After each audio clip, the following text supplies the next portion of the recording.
Fala pessoal, sejam muito bem-vindos à aula 2 da Semana Mestre do Direito. Hoje a gente vai resolver uma das maiores dores de quem está tentando montar um projeto de pesquisa para entrar no mestrado, né? Que é a tal da ABNT. Sim, aquela que muita gente acha chata, difícil, confusa, mas que no fundo ela é só um idioma. E que quando você aprende a falar, a banca começa a te ouvir com mais carinho. Para quem está chegando agora, eu sou o Gabriel, advogado, professor, orientador de projetos e o seu parceiro de jornada aqui nessa semana, que honestamente pode mudar o rumo da sua vida acadêmica. E olha só, se você participou da aula 1, você já entendeu por que o mestrado é mais do que só um título, né? Ele é uma porta, ele é um selo, ele é um acelerador da sua vida, da sua carreira, da sua autoridade, da sua segurança profissional. Mas não adianta você querer entrar no mestrado só com vontade. Você precisa de um projeto de pesquisa bem estruturado. E mais do que isso, você precisa apresentar esse projeto de uma forma que a banca olhe e pense: essa pessoa está preparada, essa pessoa entende a lógica da pesquisa, essa pessoa está levando isso a sério. E adivinha o que define essa primeira impressão da banca? Isso mesmo, formatação. E é sobre isso que a gente vai falar hoje. Hoje você vai sair dessa aula com clareza sobre as normas da ABNT que realmente importam para o seu projeto de mestrado, uma visão completa da estrutura ideal de um projeto bem montado e principalmente com segurança para aplicar tudo isso sem ter dor de cabeça. Mas antes de entrar no conteúdo, respira comigo. Eu sei que esse tema pode causar um certo trauma técnico em algumas pessoas. Tem gente que lembra da época do TCC, com pavor, Word travando, sumário automático quebrando, a referência bagunçada. Só que aqui a pegada é outra. Eu estou aqui para te ensinar de forma descomplicada, estratégica e direta ao ponto. Sem enrolação, sem nerdice acadêmica desnecessária, sem fórmulas que só funcionam no mundo da fantasia. Aqui é vida real, é projeto real, é aprovação real. E, aliás, eu quero até te contar um bastidor rápido, né, antes da gente avançar. Quando eu comecei a orientar projetos, eu percebia que muitos alunos tinham temas excelentes, ideias ótimas, propostas inovadoras, mas aí eu via o projeto. Vou olhar o projeto do menino, margem errada, fonte trocada, numeração bagunçada, citações confusas, referências fora do padrão, um texto todo sem nenhuma unidade visual. E a banca, muitas vezes ela nem chega no conteúdo, ela te rejeita já pela forma. E isso me deu uma revolta real, porque eu pensava, esse aluno tinha tudo para entrar. E aí foi onde eu decidi transformar esse conteúdo técnico, que normalmente é maçante, sim, numa verdadeira alavanca aí de aprovação. Então, já pega seu papel, sua caneta, o seu bloco de notas aí, fecha as outras abas, silencia o grupo do condomínio, da família, porque essa aula pode fazer você economizar semanas de estresse e ainda subir vários degraus na percepção da banca. E um recado antes da gente avançar aqui nos slides. Se você sentir que o conteúdo está te ajudando, se fizer sentido para você, se alguma ficha cair, me manda uma mensagem depois. Sério, eu quero saber. Estou aqui para te guiar, mas também para ouvir sua história. Beleza? Então, vamos nessa, né? Avança comigo aqui para o nosso slide 2.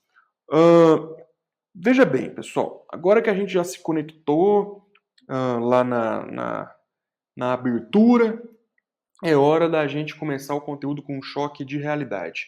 E o primeiro tema que a gente precisa encarar de frente é esse aqui. Por que tantos projetos bons são reprovados por causa da formatação? E aqui, gente, eu não estou falando de projeto fraco, não, sem conteúdo, não. Eu estou falando de projetos com temas relevantes, com problema de pesquisa interessante, com justificativa forte. Projetos que tinham tudo para serem aprovados, mas não foram. Por quê? porque a forma matou o conteúdo. E olha, eu sei que essa frase pode parecer exagerada, mas ela é real. A banca não lê com carinho o que parece bagunçado. Isso não é maldade, não é implicância, é comportamento humano. Você mesmo, se você recebe um texto mal diagramado, com um parágrafo torto, letra pequena, espaçamento irregular, você tem vontade de ler? Primeira impressão é desorganização. É de que a pessoa não teve o cuidado mínimo com a apresentação do próprio trabalho. E se ela não cuidou da forma, será que ela cuidou do conteúdo? Essa é a pergunta que a banca se faz. E muitas vezes, inconscientemente, ela já está com o não na cabeça antes mesmo de chegar na metodologia. Ah, Gabriel, mas então a forma é mais importante que o conteúdo? Não, nunca, de jeito nenhum. Mas a forma é a porta de entrada para o conteúdo. Ela não é o conteúdo, ela é a chave que abre ou fecha a porta para ele ser lido com atenção. Vamos trazer um paralelo do mundo real aqui? Imagina que você vai entregar um currículo para disputar uma vaga do seu emprego dos sonhos. Você tem uma baita experiência, você tem formação, você tem cursos, você tem vivência prática, mas aí você entrega o seu currículo com fonte Comic Sans, margem desalinhada, texto cortado no meio da página, título currículo escrito em caixa baixa. O que o recrutador vai pensar? Ele vai olhar e falar, essa pessoa não está pronta. Você tem um baita conteúdo, mas a forma grita nos primeiros segundos. O projeto de pesquisa é a mesma coisa. A banca não te conhece, não viu o seu rosto, não sabe da sua história. Ela vai formar uma imagem com base no que está na frente dela, seu texto. E se esse texto está limpo, organizado, bem formatado, com uma estrutura clara, ela vai seguir lendo ali com boa vontade. Agora, se está mal diagramado, com erros, visualmente desorganizado, ela vai ler com desconfiança. Às vezes ela nem vai ler até o fim. E aqui eu quero deixar uma frase que é mantra nessa aula. A ABNT, ela é como o dress code da academia. Não importa o quão inteligente você seja, se você não seguir o código, você não entra. E sabe o que é mais injusto? Muita gente boa é reprovada não por falta de conteúdo, mas por não saber apresentá-lo de uma forma adequada. E isso a gente resolve. Hoje você vai aprender a dominar isso de forma leve, objetiva, prática. Então anota a primeira grande lição da aula 2. A forma não é mais importante que o conteúdo, mas ela é o que faz o conteúdo ser visto. Vamos combinar uma coisa? A partir de hoje, você nunca mais vai perder ponto por erro de formatação. Você vai usar a BNT a seu favor, você vai formatar com confiança, você vai entregar um projeto que diz à banca, pode ler com calma, que isso aqui está sério. Agora sim, a gente está pronto para entrar no conteúdo prático aqui da nossa aula. Então, como a gente já entendeu por que a formatação reprova tantos projetos bons, chegou a hora de responder a pergunta que está passando pela sua cabeça. O que exatamente eu vou aprender nessa aula? Então deixa eu te mostrar o cardápio de hoje, com tudo que a gente vai trabalhar de forma prática e estratégica. Primeiro, como aplicar as normas da ABNT no seu projeto. Esse é o primeiro ponto da nossa jornada. Mas olha só, aqui não vai ter aquele blá blá blá blá blá de norma que parece manual de repartição pública. Não, não é isso. O que eu vou te mostrar é quais normas da ABNT que realmente importam para o seu projeto de pesquisa, como que cada uma entra no projeto de forma prática e o mais importante, como você pode aplicar isso sem virar refém do Word e sem ficar brigando com o sumário automático 2 horas da manhã. Você vai aprender a usar a BNT como ferramenta e não como trava. E detalhe, com as versões mais atualizadas das normas, a gente vai te entregar um negócio pronto. Inclusive aquelas que foram modificadas em 2023, recentes. A estrutura ideal de um projeto de pesquisa, né? Essa parte aqui é ouro puro, porque que muita gente até entende a importância da BNT, mas não sabe a estrutura básica que todo projeto de mestrado precisa ter. E aí a pessoa tenta adivinhar. Resultado, fica faltando coisa, sobra enrolação, projeto perde força. Hoje você sai daqui sabendo quais sessões não podem faltar, qual a ordem lógica que a banca espera, como montar uma estrutura que ajuda você a pensar melhor o seu próprio conteúdo. Vou te mostrar assim, o esqueleto padrão que 99% das bancas esperam, seja universidade pública, seja na particular. E o que realmente importa para a banca, né? Aqui eu vou te abrir um pouco da cabeça da banca. Você vai entender o que o avaliador espera ver quando ele recebe um projeto. Você vai descobrir o que ele valoriza de verdade e o que ele ignora. Por exemplo, tem gente que perde tempo com uma justificativa de 2 páginas, cheia de termos bonitos, e esquece de formular um problema de pesquisa claro. Ou então escreve 5 parágrafos de metodologia, mas esquece de mostrar como que vai aplicar isso no seu projeto. Então, o que eu vou te mostrar hoje é onde realmente vale a pena investir seu tempo, a sua energia na hora de montar o projeto. E aí as dicas de ouro para formatar rápido, fácil, sem dor de cabeça. Sabe aquelas dicas que você queria ter recebido lá no TCC, mas ninguém te ensinou? Hoje ela vem. Eu vou te entregar truques do Word que economizam horas de trabalho. Como montar um modelo base que só você preenche. Como deixar o projeto com cara de aprovado, mesmo que você esteja começando agora. Você vai entender como montar um projeto enxuto, bem apresentado, tecnicamente impecável, sem perder noites formatando citação, quebrando a cabeça com recuo de parágrafo. Resumo da aula, então. Hoje você vai aprender a falar a língua da banca, formatar com confiança, apresentar seu projeto como quem já está pronto para o mestrado. Não importa se é iniciante, se você tem medo da BNT, se nunca usou o Mendeley na vida, essa aula aqui é para você. E uma dica importante, fica até o final da aula, porque eu vou te dar alguns bizus muito interessantes aí sobre a BNT, certo? Vamos lá. Agora que você já sabe o que você vai aprender na sua aula, a gente precisa ajustar uma chave mental aí antes da gente continuar. A BNT é chata? É. É burocrática? Também. É cheia de regra? Com certeza. Mas deixa eu te dar um outro ponto de vista. Você não precisa amar a BNT.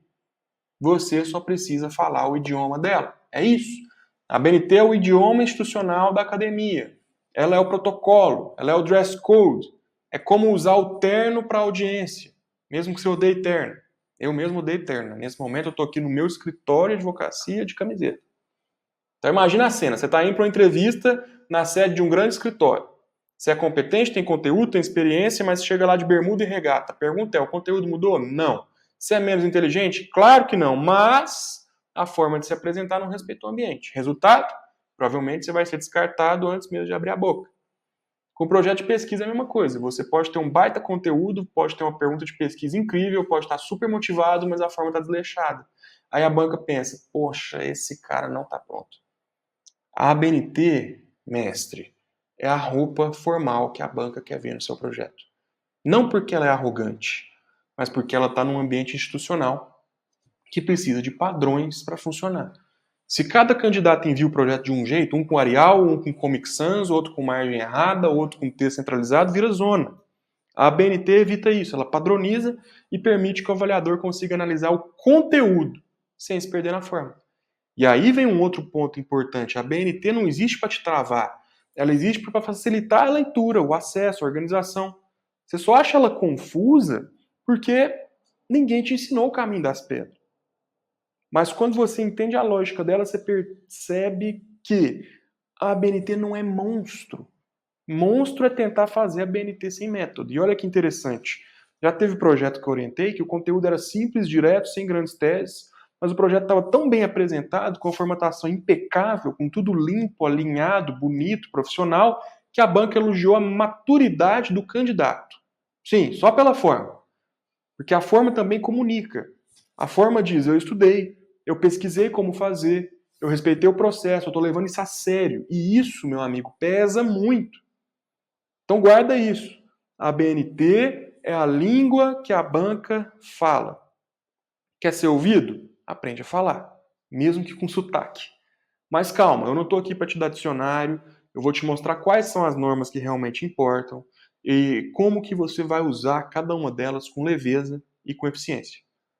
Não é decorar código, você vai aprender a aplicar de forma direta, simples, funcional. Vamos seguir? Próximo slide você vai descobrir quais são as 6 normas da ABNT que realmente importam para você. Spoiler, só 6. O resto é ruído. Vamos cortar o excesso, vamos focar no que funciona, certo? Então vamos lá. Agora que você já entendeu que a ABNT é o idioma da banca, vamos direto para o ponto. quais que são as normas que eu realmente preciso para montar meu projeto. Vale a pena dar uma lida? Vale. Né? E aí vem a melhor notícia da aula até agora. Você só precisa dominar 6 normas, isso mesmo, só 6. Você aprender a aplicar essas 6 com clareza, você já vai estar entre os 10% dos candidatos que mandam o projeto redondo. Então pega papel e caneta, abre seu bloco de notas, porque essas 6 vão virar suas aliadas. A primeira é a NBR 14724 de 2023, bem recente, pensando em ABNT, é a norma mãe da ABNT. Ela vai definir a estrutura visual do seu trabalho. O que ela traz? Tamanho de fonte, tipo de letra, margem, espaçamento, numeração de página, alinhamento, organização dos elementos pré-textuais, textuais, pós-textuais. É com ela que você deixa o seu projeto com cara de projeto. A NBR 10520 de 2023 também ela fala de citações. Essa norma ela vai tratar de como você deve inseri-las no seu projeto. Sim, ela muda de acordo com o tipo de citação. Citação direta curta, né, que é aquela de até 3 linhas. Citação direta longa, que é aquela que tem mais de 3 linhas. Citação indireta, que é a paráfrase. Citação de citação, que é o APUD. Né? Essa norma ela é essencial para o referencial teórico e para a metodologia. E a versão de 2023 ela vai ter alguns ajustes importantes. O uso do P ponto, o uso de colchete, o espaçamento entre autor e data. Vou te dar alguns exemplos daqui a pouco. A NBR 6023 de 2018 é a mais temida, mas não precisa ser. Ela vai definir como que você monta a sua lista de referências bibliográficas. E sim, a versão de 2018 ela trouxe mudanças significativas em relação às edições anteriores. Muita gente ainda usa modelo ultrapassado e isso conta negativamente na sua avaliação. Então aqui você vai olhar como que você cita livro, artigo, lei, decisão, site, vídeo, podcast, live do Instagram, em ordem alfabética, com pontuação correta, sem copiar e colar modelo errado de internet, né? Usando de preferência o Word, o Mendeley ou o Zotero. A NBR 6024 de 2012 ela vai ser uma norma que muita gente acaba ignorando, mas estrutura o seu projeto visualmente, porque ela define como que você numera capítulos e subcapítulos. Quantos níveis usar? Como deixar a leitura fluida? Né? Quando você vê um sumário com introdução, justificativo, problema de pesquisa, aí tem 1.1, 1.2, referencial teórico, metodologia, essa é a norma que vai estar por trás disso. E sabe o que ela gera? Organização, clareza, lógica, ou seja, tudo aquilo que a banca ama. A 6027 é a do sumário, ela define como que você vai apresentar o seu sumário, a fonte, alinhamento, espaçamento, numeração, níveis hierárquicos, indicação de página. E aqui tem um ponto muito importante. O sumário ele tem que ser gerado automaticamente, você não vai fazer no olho. Porque se você muda o título de uma seção, ele atualiza sozinho e isso evita erro bobo. Então você consegue fazer isso pelo Word.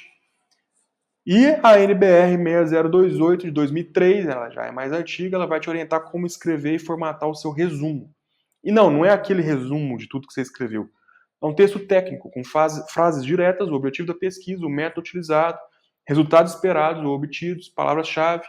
Você usa isso na folha de resumo do projeto. Dependendo do edital, pode ser até um dos primeiros critérios de avaliação.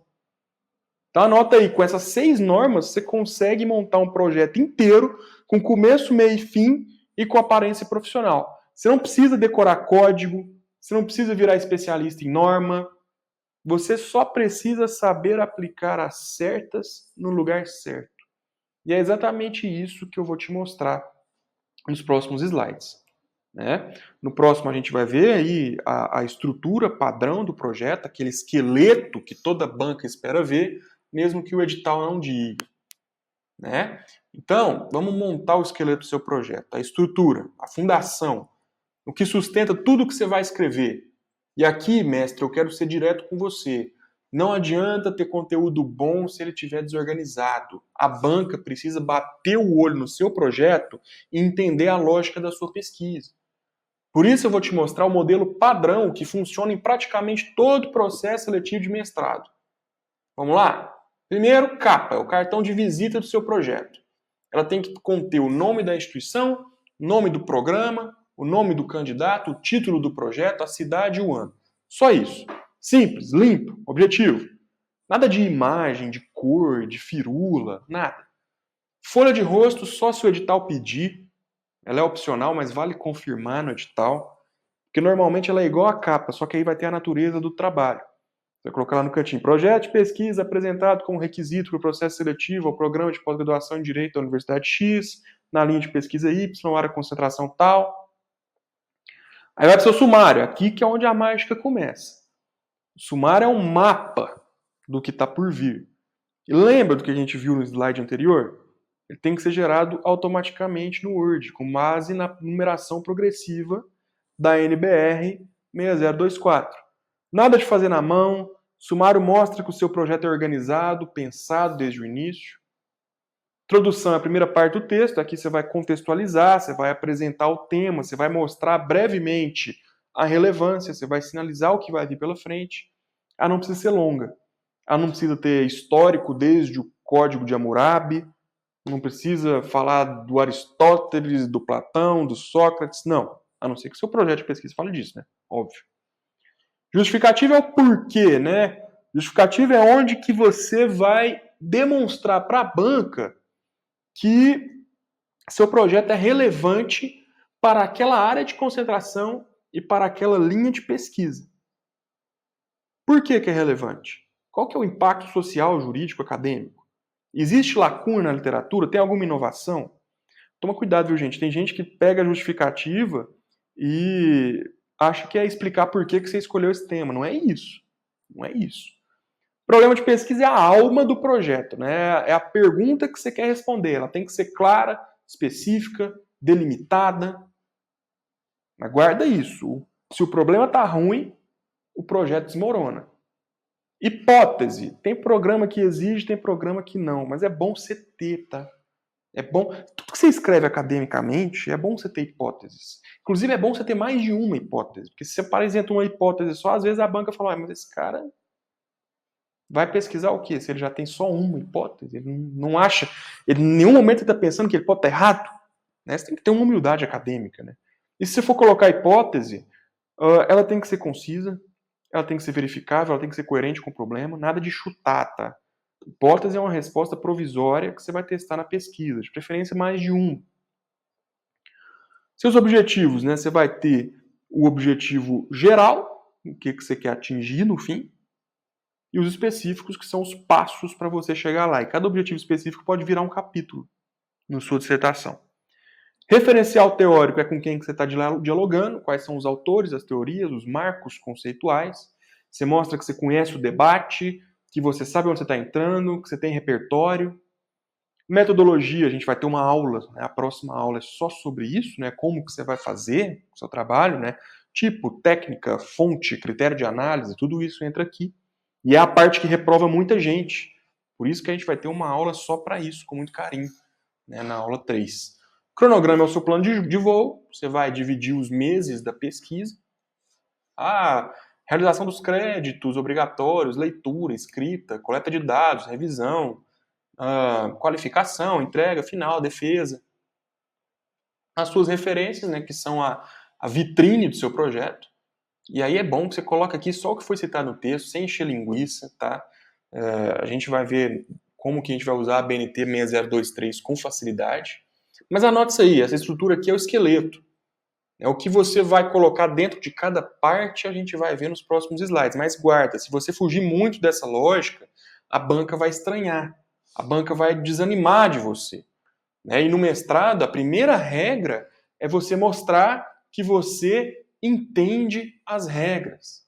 Bora seguir? Vamos lá então. No próximo slide eu vou te dar uma dica de ouro aqui. Né? Seu projeto nasce no sumário. Né? Então, deixa eu te contar aqui. O seu projeto ele não começa pela introdução, ele começa pelo sumário, é isso mesmo. Quem começa escrevendo direto a introdução, sem ter pensado antes no sumário, vai reescrever o projeto pelo menos umas 3 vezes. Não porque está ruim, porque está solto, sem mapa, sem estrutura. Sumário é o mapa mental do seu projeto. Ele é a primeira coisa que você tem que montar, mesmo que seja só um rascunho. Quando você esboça o sumário logo no início, você já cria uma estrutura lógica para a sua escrita, define a ordem das ideias, consegue enxergar se os seus objetivos batem com os capítulos, evita se perder no meio do caminho. É tipo planejar uma viagem. Você não começa arrumando a mala. Você começa traçando roteiro, sumário é esse roteiro. Então você abre um documento no Word e escreve ali 1. Introdução, 2. Justificativa, 3. Problema de pesquisa, 4. Objetivos, 5. Referencial teórico, 6. Metodologia, 7. Cronograma, 8. Referências. Depois você vai incluindo subtópicos. Por exemplo, 3. Problema de pesquisa, 3.1. Delimitação do problema, 3.2. Pergunta de pesquisa, 3.3. Hipóteses, né, se for o caso. Então 5. Referencial teórico, beleza. 5.1. Fundamentação jurídica, 5.2, perspectiva crítica, 5.3, conexão com o tema. Porque com isso você já visualiza o corpo do projeto antes de começar a escrever. E sabe o que acontece? Você ganha clareza, foco, produtividade. E aí você usa a NBR 6024 para numerar direitinho, lembra dela? Aquela norma que define como numerar seções e subseções. E aí você pode usar nível 1, 1, 2, 3... Nível 2, 1.1, 1.2, 1.3. Nível 3, 1.1.1, 1.1.1.2, 1.1.1.3.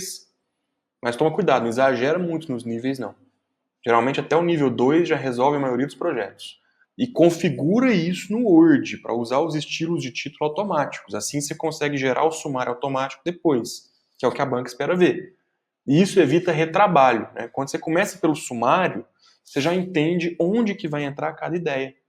Qual capítulo responde qual objetivo. Se o que você quer, que você está querendo dizer, tem espaço lógico no projeto. E aí, quando chega a hora de escrever, você só preenche a estrutura que você mesmo já tinha criado. É tipo montar o esqueleto de um prédio antes de colocar o tijolo. Qual que é o resultado? Você escreve com mais confiança, mais rapidez, mais coerência. Então anota essa dica ninja, né? Quem começa o projeto pelo sumário termina muito mais rápido. E mais do que isso, termina com menos correção, menos corte, mais chances de aprovação, certo? Então, como que fica aqui o layout básico, né, do seu projeto? Nesse slide, a gente vai analisar como formatar, né, a parte mais visual da BNT. E aqui eu já vou começar tranquilizando seu coraçãozinho. Você não precisa decorar todas as normas da NBR 14724. Você só precisa aplicar as partes que realmente importam para o seu projeto, que são as que eu vou te mostrar agora, sem drama nenhum. Ó, fonte. A norma permite basicamente duas fontes, Arial, Times New Roman. Não inventa moda, nada de Calibri, Comic Sans, Open Sans, qualquer outra. A Arial é mais moderna, limpa, espaçada, maior um pouquinho. A Times ela é mais tradicional, mais acadêmica. Né? As duas são aceitas, vai no seu estilo, o importante é padronizar. Tamanho 12 no corpo do texto, tá? Espaçamento entre linhas aqui é simples, 1,5 entre linhas, esse espaçamento ele vai dar fluidez para a leitura, ele vai evitar aquele texto embolado, né? Então evita colocar espaçamento simples, porque fica apertado, e o duplo fica exagerado, parece que você está enchendo linguiça para pegar número mínimo de página. 1,5 padrão da BNT é o preferido das bancas, tá? Aí, por falar em preferido das bancas, pode ser que o edital exija formatações diferentes, tá? Você tem que dar uma olhada nisso. As margens, elas são a aparência institucional do texto, e o padrão da NBR 14724 é 3 centímetros na margem esquerda e superior e 2 na direita e inferior. Fica zoado, porque não fica muito centralizado. Eu acho feio pra caramba, mas é o que a BNT manda. Né? Você ajusta isso lá no Word. Você vai em Layout, margens personalizadas. Simples, rápido e pronto. O seu texto já parece mais profissional só de fazer isso. Alinhamento, essa é clássica e muita gente erra. Texto deve estar sempre alinhado, justificado. Nada de texto centralizado no corpo do parágrafo, alinhado à esquerda. Justificado dá aquele visual uniforme. Coloca as bordas retinhas, né, nos dois lados. Dá aquela cara de trabalho acadêmico. Né? Parágrafo, né, outro ponto que muita gente ignora. O recuo antigamente era 2 centímetros. Quando eu escrevi TCC, quando eu escrevi mestrado, doutorado, era 2 centímetros. Hoje em dia é 1,25. Então, todo parágrafo novo começa um pouquinho mais à direita, mas não é para usar tab, não. Você vai configurar isso direto no Word. Na página inicial, parágrafo, recuo inicial, primeira linha, 1,25, centímetros. Mas isso, você vai fazer isso uma vez e o Word vai aplicar para todo o documento. Numeração de páginas. Aqui muita gente se embanana, então presta atenção. Ó, a numeração começa a partir da introdução. Mas você não mostra os números nas páginas pré-textuais, na capa, folha de rosto, sumário. No Word você vai fazer isso usando quebra de seção. Dá um pouquinho mais de trabalho, Mas aqui, depois eu te dou um truque aí para a gente resolver isso fácil. Então, recapitulando, fonte Arial All Times 12, espaçamento 1,5, alinhamento justificado, margem 3322, recuo 1,25 centímetros no início de cada parágrafo, numeração começa na introdução, mas não aparece antes. E uma dica ninja, hein? Cria um modelo no Word com tudo isso configurado e salva como modelo a BNT. Que aí toda vez que você for começar um projeto, um artigo, um texto acadêmico, você só abre o modelo e escreve sem dor de cabeça. E aí no próximo slide a gente vai falar da introdução e eu já te adianto. Ela não precisa ser longa, ela precisa ser clara. Então avança comigo aqui que está ficando cada vez melhor, hein? Vamos lá. Agora que a gente já deixou o layout tinino, não, tinino, meu avô falava tinino, com a nossa NBR 14724, chegou a hora da gente entrar na parte escrita, na primeira parte escrita do seu projeto, que é a introdução. E aqui vai um conselho direto, sim, de mentor mesmo. A introdução não tem que ser longa. Ela precisa ser estratégica. Se você entender isso, você já saiu na frente de metade dos candidatos. Porque o erro mais comum é a introdução enciclopédia, né? Muita gente começa a escrever, escreve assim, pensa assim, eu tenho que fazer uma introdução completa, vou começar contando a origem do direito no Código de Hammurabi, vou passar pelo direito romano, e aí já foi 3 páginas de história, contexto filosófico, citação de Aristóteles, Rousseau, Bobbio, Sócrates, Moisés, Jesus Cristo, Confúcio, né? E sabe o que a banca faz quando ela vê isso? Ela faz assim, ó. Ela suspira e passa para a próxima. Porque a introdução não é a aula teórica. Ela é uma abertura, ela é uma porta, ela é um convite. Então o que você precisa entregar aqui é uma introdução que cumpra 3 funções. Primeiro, ela contextualiza o tema. Então você vai situar o leitor. Qual que é o universo do seu projeto? Qual que é a área do direito? Qual é o fenômeno jurídico ou social que te interessa? Então, por exemplo, regulação das plataformas digitais tem se tornado uma pauta central nos debates sobre liberdade de expressão e responsabilidade civil, sobretudo diante do crescimento da desinformação das redes. Pronto, contextualizou em 2 linhas. Ela aponta a relevância, aqui você mostra que esse tema importa. Pode ser porque tem um impacto social, jurídico, político, prático, acadêmico. Você não tem que aprofundar demais. Você só sinaliza que a sua pesquisa não é qualquer coisa. Sei lá, diante de decisões judiciais que determinam o bloqueio de perfis, surge a necessidade de compreender os limites constitucionais dessas medidas. Relevância colocada sem drama. Ela indica o caminho, né? Porque aí você sinaliza sobre o que vai ser tratado a seguir. Então, por exemplo, esse projeto tem como objetivo analisar os fundamentos jurídicos das decisões que envolvem bloqueio de perfis em redes sociais, à luz da liberdade de expressão prevista na Constituição Federal. Enfim, não precisa antecipar capítulo, nem detalhar a metodologia que isso, só mostra o que vem pela frente.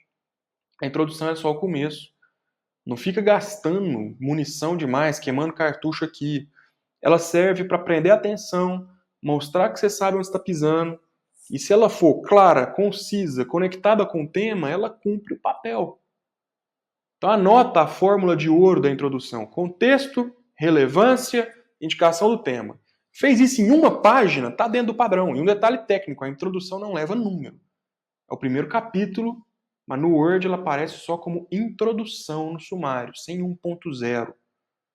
Tá bom? E aí a gente entra no coração do projeto, que é a justificativa. Agora sim a gente vai entrar no conteúdo escrito do projeto. O primeiro texto que você vai entregar é a introdução. Mas antes de abrir o Word e sair escrevendo, você guarda essa frase. A introdução não é onde você mostra tudo que você sabe, ela é só onde que você mostra que você sabe o que você está fazendo. E ela não tem que ser longa. Ela só precisa ser eficaz. Mas e a justificativa, né? Por que a sua pesquisa merece existir? Por que a sua pesquisa é relevante para aquela área de concentração, para aquela linha de pesquisa para a qual você está se inscrevendo? Então, não é você explicar por que você escolheu esse tema. Tem muita gente que acha que é por aí.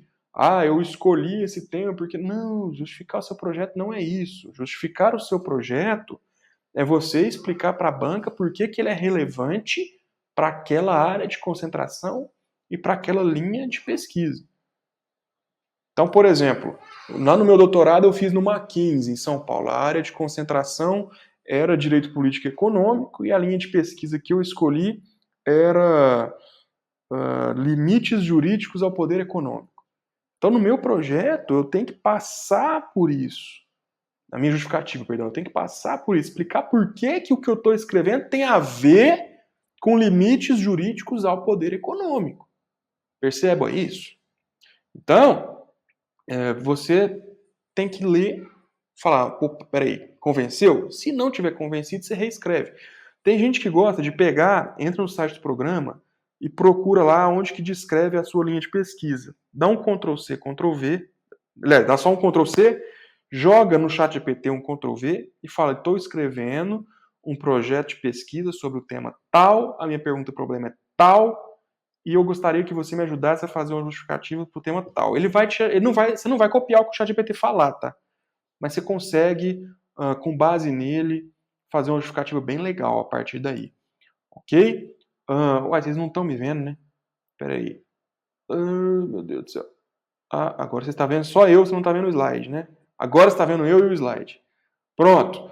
Gente, problema de pesquisa, né? É a pergunta que comanda o jogo, certo? Gente, esse é o ponto mais decisivo do seu projeto, né? É a formulação do problema de pesquisa. Se a justificativa é o porquê que é relevante, o problema é o que exatamente você quer descobrir, analisar ou responder. E aí, como que você vai escrever um bom problema de pesquisa? Ele tem que ser uma pergunta investigável.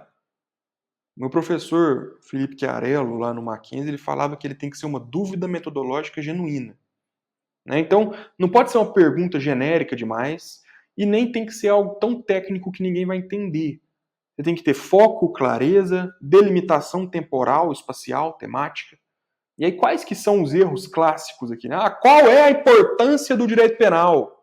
Como o direito ajuda na sociedade? Qual é o papel da Constituição? Não estou falando que são perguntas ruins, só estou falando que são perguntas muito amplas, filosóficas demais, difíceis de responder num projeto de mestrado. Passa a impressão de que você não tem domínio sobre o tema. Agora, uma pergunta boa. Esse aqui foi o projeto do Michel. Michel escreveu o seguinte: quais os impactos da reforma trabalhista de 2017 na estabilidade dos empregados públicos comissionados? Olha só, você tem delimitação temporal, 2017. Você tem delimitação temática, reforma trabalhista. Você tem foco jurídico específico, estabilidade de servidores comissionados. Ou seja, a banca enxerga exatamente o que você quer, onde você quer chegar. E aí a dica de mestre. Escreveu sua pergunta? Tenta responder ela em uma frase. Se a resposta for depende, ou tem várias abordagens, aí você está no caminho. Se a resposta for sim ou não, aí a pergunta está fraca. E aí no próximo slide nós vamos trabalhar aqui os objetivos do seu projeto. Gente, muito simples. O que você quer alcançar? Objetivo geral, o que você quer fazer? Objetivos específicos, como que você vai fazer? Né? Então, o objetivo geral ele acaba sendo mais amplo, acaba sendo mais abstrato, ele acaba representando o propósito principal do projeto. Analisar os impactos da reforma trabalhista de 2017 na estabilidade do servidor comissionado. Agora, os objetivos específicos, eles vão ser os passos concretos que você vai dar para atingir o objetivo geral. Por exemplo, identificar o conceito jurídico de estabilidade nos cargos comissionados. Examinar as principais alterações trazidas pela reforma trabalhista. Avaliar decisões judiciais sobre o tema após 2017. Cada objetivo específico pode acabar virando um capítulo ou uma seção do seu projeto. E aí você tem erros comuns. Escrever um monte de frase vaga, genérica, debater o direito, refletir sobre a Constituição. E aí você faz o seu objetivo ficar gigante demais. Né? E aqui a gente chega numa parte que muita gente confunde com encher de citação, mas que na verdade é uma das mais importantes. Tá? Referencial teórico. Aqui você vai mostrar quais autores, teorias e abordagens sustentaram seu olhar sobre o tema. Mas não é para fazer uma lista de citações. Referencial teórico não é encher linguiça com doutrina. É construir um diálogo argumentativo com autores relevantes. Você vai mostrar Quem já escreveu sobre esse tema? Quais visões existem? Com quais delas você se alinha ou quer criticar? Quais conceitos são essenciais para entender o seu objeto?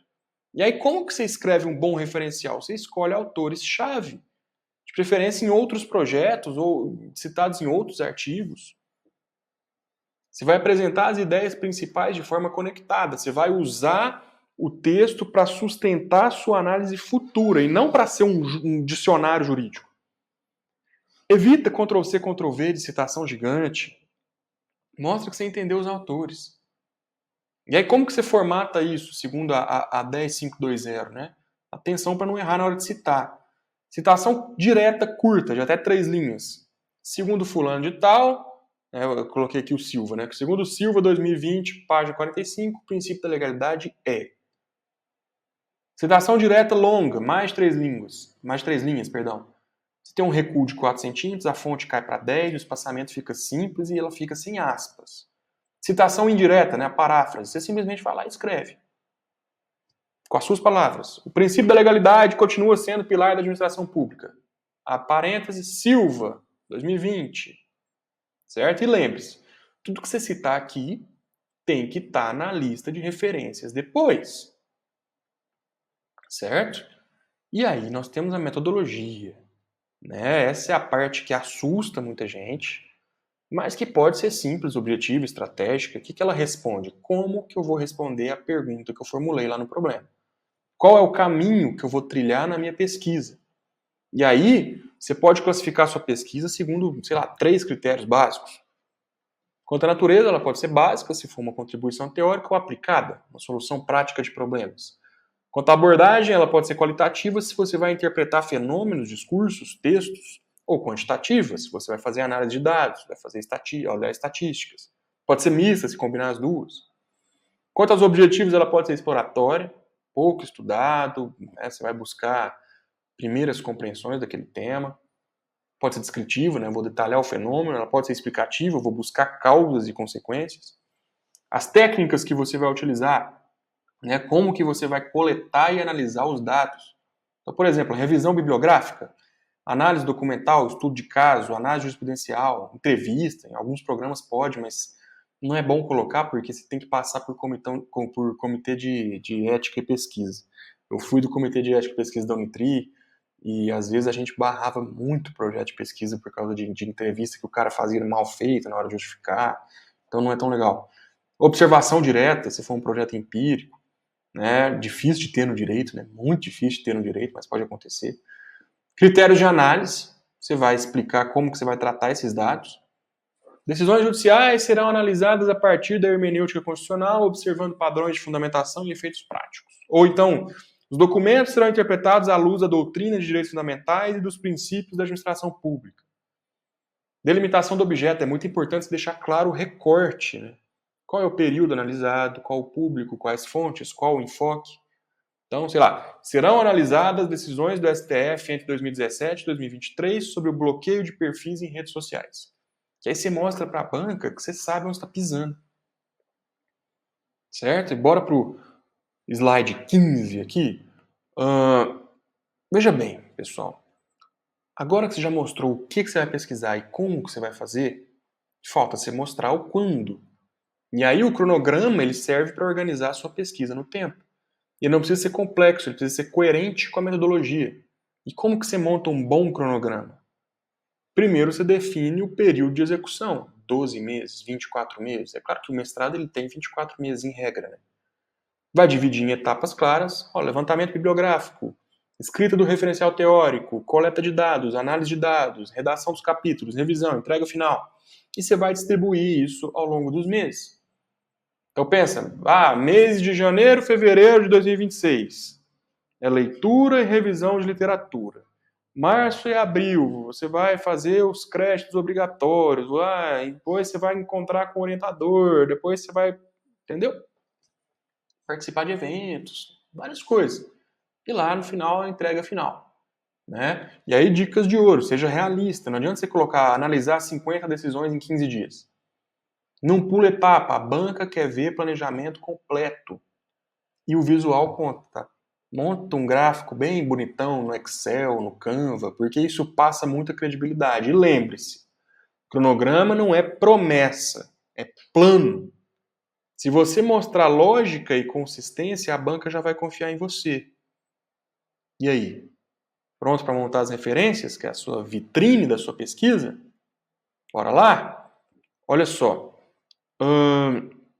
Se o projeto fosse uma vitrine de loja, as referências seriam os produtos mais bem organizados ali.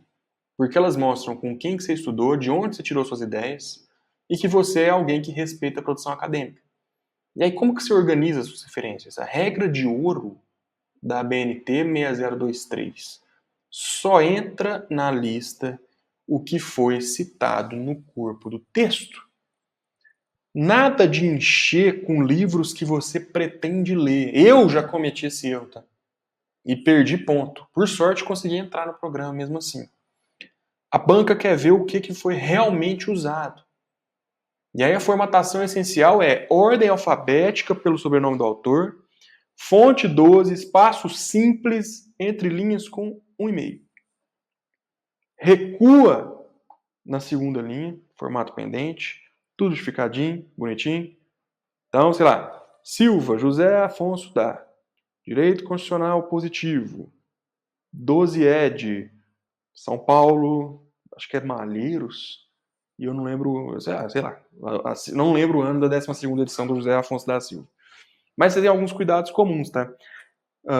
Citar autores diferentes como se fossem o mesmo. Você vai colocar et al. Em obra com 2 ou 3 autores.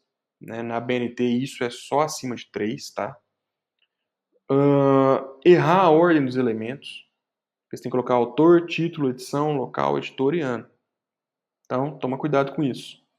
A dica de ouro aqui é usar ferramentas automáticas. O Mendeley, ele organiza, exporta em ABNT. O Zotero, ele é mais leve, ele é gratuito, é poderoso. A referência do Word, ele é menos eficiente, mas quebra um galho. Essas ferramentas, elas te ajudam a manter a consistência e ainda evitam retrabalho.